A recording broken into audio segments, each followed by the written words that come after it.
On ne pouvait pas imaginer qu'ils allaient développer une puissance militaire au point d'attaquer Israël et de vouloir l'anéantir. L'Iran, on en a parlé la dernière fois, l'Iran était un ami du peuple juif. Et je voudrais le rappeler pour ceux qui, aujourd'hui, en regardant l'actualité, pensent que l'Iran a toujours été un ennemi d'Israël. Non. C'est seulement en 1979, lorsque l'ayatollah Khomeini est venu au pouvoir, pas Khamenei qui a été tué il y a quelques semaines par l'armée israélienne, si vous voulez, en coordination avec les États-Unis.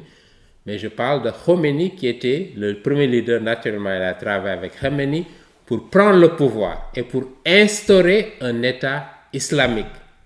C'est à partir de là que l'opposition à Israël a commencé. Et ça s'est durci au cours des années.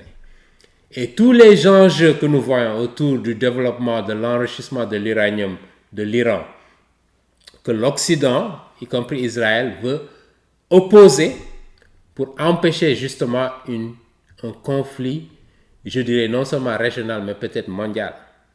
Parce que les Juifs, l'État d'Israël est un ennemi juré de l'Iran aujourd'hui. D'accord? Et donc, voilà pourquoi il est important de revenir à l'histoire.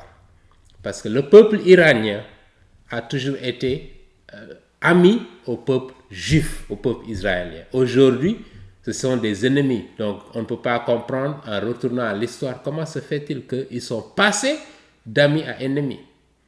C'est lorsque, justement, la révolution a éclaté. Ils ont instauré un régime islamique.